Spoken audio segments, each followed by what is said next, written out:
Begitu azan, sholat. Itu banyak hadis yang menyebutkan. Di antaranya hadis Bukhari Muslim.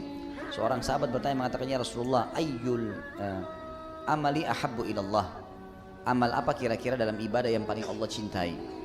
Kata Nabi SAW, ya, as-salatu ala waktiha. Salat pada waktunya. Azan dikumandangkan teman-teman itu hanya melalui lisan muadzin.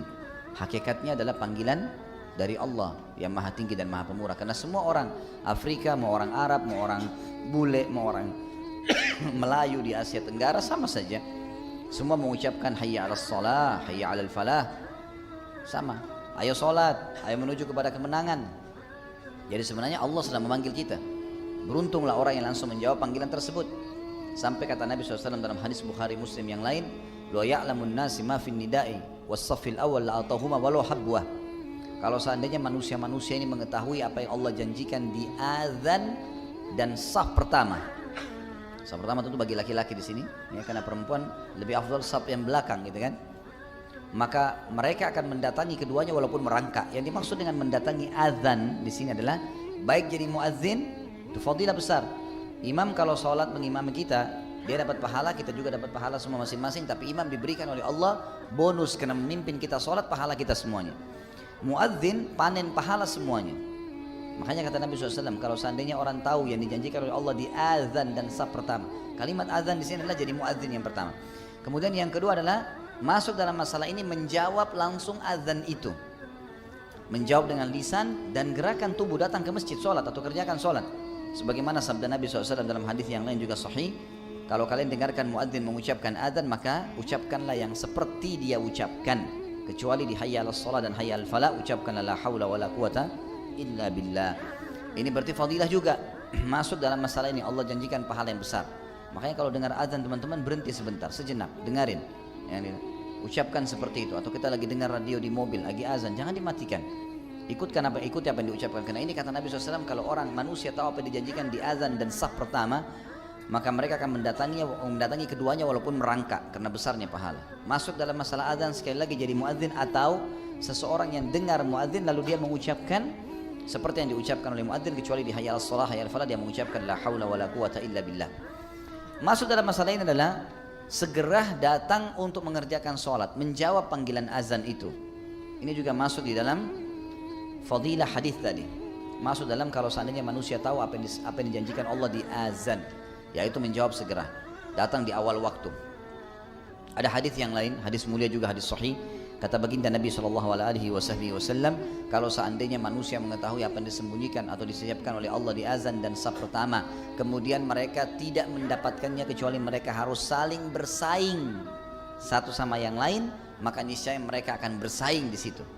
Sampai sebagian ulama salaf mengatakan, kalau seandainya saya masuk ke masjid, kemudian saya temukan saf pertama sudah penuh, saya siap untuk membayar seluruh harta yang saya miliki di dunia ini kepada salah seorang di saf pertama untuk dia ambil, dan dia memberikan kepada saya kesempatan sholat di saf pertama. Di sholat itu saja mereka siap membayar dengan seluruh hartanya karena mahalnya. Sayangnya di Indonesia kadang-kadang kita malah dorong-dorongan, persilahkan, safnya kosong, silakan pak, dia tetap di belakang. Kenapa silakan? Masuk dulu di saf pertama, kalau masih ada kosong persilahkan orang lain masuk. Jangan biarkan orang dapat fadilah besar, kita dapat sedikit. Kita kasih orang ikan paus, kita dapat ikan teri. Harus paham masalah itu.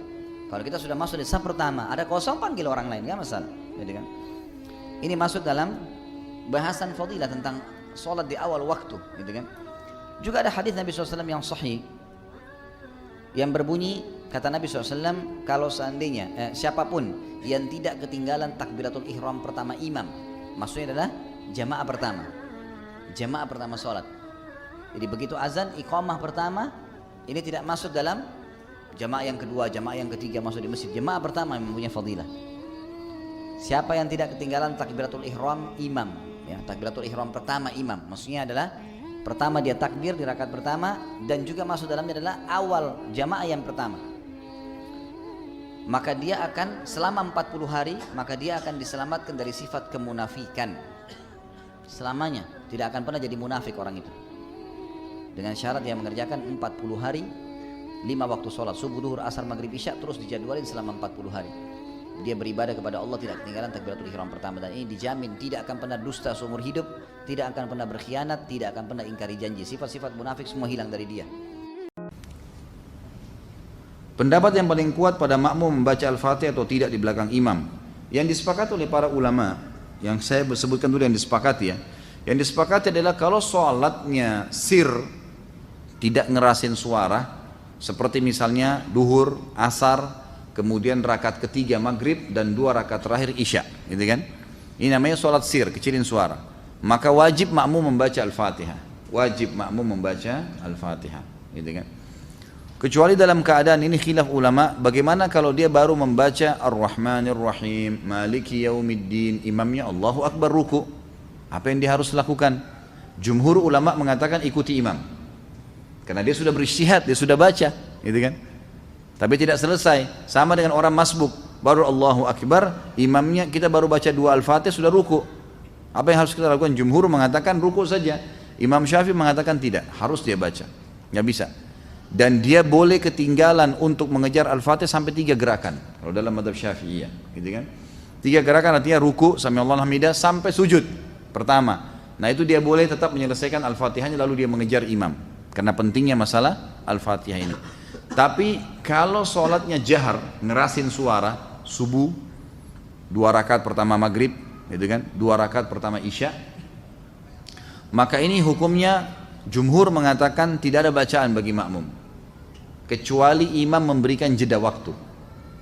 Beranjak daripada hadis yang sahih bahwasanya Nabi SAW pernah mengatakan waladdallin amin, lalu tiba-tiba sahabat di belakang berlumba-lumba baca Al-Fatihah.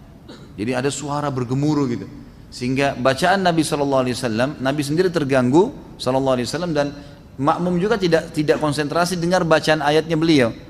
Beliau begitu salam lalu beliau mengatakan mali unazi', kenapa tadi saya diganggu dengan bacaan kalian?